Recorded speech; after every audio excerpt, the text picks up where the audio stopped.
Monic, एक leading finance channel में खुश आमदीद। अच्छा, कभी सोचा है कि जब कोई बड़ी कंपनी लेट्स से एक मल्टी मिलियन डॉलर की मशीन खरीदती है तो वो अचानक से उनके फाइनेंशियल स्टेटमेंट्स पे कैसे आ जाती है, उसकी जर्नी क्या होती है?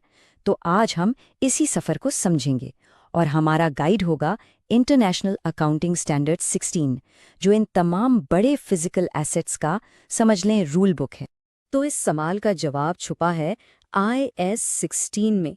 ये वो स्टैंडर्ड है जो हर चीज़ के लिए रूल्स सेट करता है। IS 16 दरअसल अकाउंटिंग ट्रीटमेंट बताता है प्रॉपर्टी, प्लांट एंड इक्विपमेंट के लिए। इसे हम आम तौर पर पीपी कहते हैं। अब ये पीपी है क्या? बिल्कुल आसान लफ्जों में, ये वो टेंजिबल चीजें हैं, मतलब जिन्हें हम छू सकते हैं, जो बिजनेस में एक अकाउंटिंग पीरियड से ज्यादा के लिए इस्तेमाल होती हैं। तो सवाल ये है कि पीपीई में आता क्या क्या है? देखें, इसमें फैक्ट्री का इक्विपमेंट, बिल्डिंग्स, गाड़ियां, प्लांट एंड मशीनरी, ये सब शामिल हैं। लेकिन कुछ चीजें इसमें नहीं आती। फॉर एग्जाम्पल, वो इन्वेंट्री जो बेचने के लिए रखी है या ऐसी जमीन जिससे फौरन फरोख्त करने का इरादा हो, वो इस कैटेगरी से बाहर है। ठीक है, तो अब जब ये क्लियर हो गया है कि पीपीई क्या है, चलिए एक एसेट की पूरी लाइफ स्टोरी को शुरू से देखते हैं, इसकी पैदाइश से, यानी जब उसे पहली बार रिकॉर्ड किया जाता है। तो कोई भी एसेट कंपनी की बुक्स में रिकॉर्ड करने से पहले, जिसे अकाउंटिंग की ज़बान में रिकॉग्नाइज करना कहते हैं, दो कंडीशंस का पूरा होना लाजमी है। नंबर 1, इस बात का स्ट्रॉन्ग चांस हो कि इस एसेट से फ्यूचर में कंपनी को इकोनॉमिक बेनिफिट्स मिलेंगे। और नंबर 2, उसकी कॉस्ट को रिलायबली मेजर किया जा सके। अगर ये दोनों शराइत पूरी हों, तभी वो एसेट पैदा होता है। ओके, तो रिकग्निशन क्राइटेरिया मीट हो गया। अब अगला और बहुत इंपॉर्टेंट सवाल, इसकी इनिशियल कॉस्ट क्या रिकॉर्ड होगी? और याद रखें, ये सिर्फ उसकी प्राइस टैग वाली कीमत से कहीं ज्यादा है। चलें इसको एक मिसाल से समझते हैं। हमने एक मशीन खरीदी और उसकी परचेज प्राइस है 80 लाख रुपए। लेकिन कहानी यहाँ ख़त्म नहीं होती। अब इसमें हम वो सारी कॉस्ट ऐड करेंगे जो उसे काम करने के काबिल बनाने के लिए ज़रूरी है, जैसे कि इंस्टॉलेशन कॉस्ट्स, जो कि है 5 लाख रुपए। और इसके अलावा उस मशीन को फैक्ट्री तक पहुंचाने का खर्चा, यानी फ्रेट एंड हैंडलिंग, फर्ज करें वो भी 3 लाख रुपए है। ये भी इसकी कॉस्ट में शामिल हो जाएगा। तो जब हम इन सब को मिलाते हैं, 80 लाख प्लस 5 लाख प्लस 3 लाख, तो हमारे पास जो टोटल इनिशियल कॉस्ट आती है वो है 88 लाख रुपए। ये अमाउंट है जो फाइनेंशियल स्टेटमेंट्स पर रिकॉर्ड होगा। मगर यहाँ एक अहम बात याद रखने की है, हर खर्चा इसका हिस्सा नहीं बनता। कुछ कॉस्ट, जैसे कि स्टाफ को मशीन इस्तेमाल करने की ट्रेनिंग देना या कोई ओपनिंग सेरेमनी करना, इन्हें हम फॉरेन एक्सपेंस आउट कर देते हैं। ये एसेट की कॉस्ट में ऐड नहीं होते। चलें, अब मशीन इंस्टॉल हो चुकी है, काम कर रही है, तो अब हम इसकी कहानी के अगले चैप्टर पे चलते हैं, इसकी वर्किंग लाइफ, और इस दौरान इसकी वैल्यू वक्त के साथ कैसे बदलती है। अब देखें, इसकी लाइफ में दो तरह के खर्चे होंगे।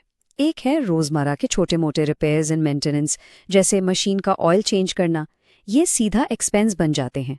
दूसरी तरफ है मेजर अपग्रेड्स, जैसे आपने पूरा इंजन ही बदल दिया। अगर इस अपग्रेड से मशीन के फ्यूचर बेनिफिट्स बढ़ रहे हैं, तो इस खर्चे को हम एसेट की वैल्यू में ऐड कर देते हैं। इसे कहते हैं कैपिटलाइज करना। तो बाद में वैल्यू मेजर करने के लिए कंपनीज के पास दो ऑप्शंस होते हैं, दो मॉडल्स। पहला है कॉस्ट मॉडल। ये सिंपल है, कॉस्ट में से अब तक की डेप्रिसिएशन माइनस करते जाओ। दूसरा है रीवैल्यूएशन मॉडल, जो थोड़ा कॉम्प्लेक्स है। इसमें एसेट को उसकी फेयर वैल्यू यानी करंट मार्केट वैल्यू पर रेगुलरली अपडेट किया जाता है। और जब हम वर्किंग लाइफ की बात कर रहे हैं, तो एक चीज़ को हम बिल्कुल इग्नोर नहीं कर सकते, और वो है डिप्रीसिएशन। डिप्रीसिएशन बेसिकली क्या है? ये उस एसेट की कॉस्ट को उसकी यूजफुल लाइफ पर सिस्टमैटिकली एलोकेट करने का तरीका है। मतलब हम ये रिकॉर्ड करते हैं कि एसेट वक्त के साथ इस्तेमाल हो रहा है। डिप्रीसिएशन कैलकुलेट करने के कई तरीके हैं, लेकिन सबसे कॉमन है स्ट्रेट लाइन मेथड। इस एग्जाम्पल को देखें, कितना क्लियर है। मान लें कॉस्ट है 1 करोड़।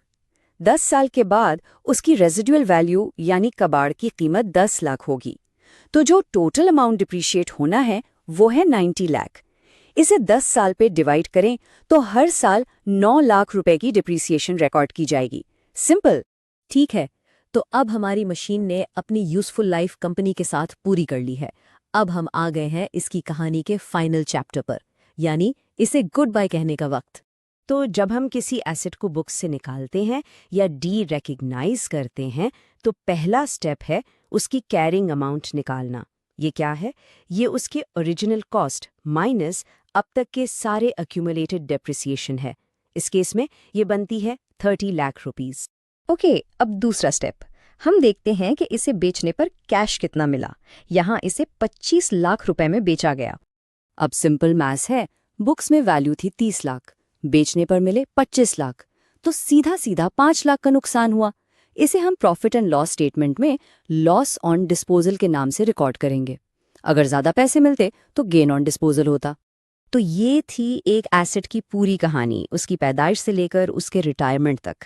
लेकिन सवाल ये है कि why does the story matter?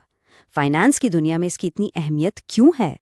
देखिए, इसकी अहमियत बहुत ज़्यादा है, ख़ास तौर पर उन बिजनेसेस के लिए जो एसेट हैवी हैं, जैसे मैन्युफैक्चरिंग कंपनीज।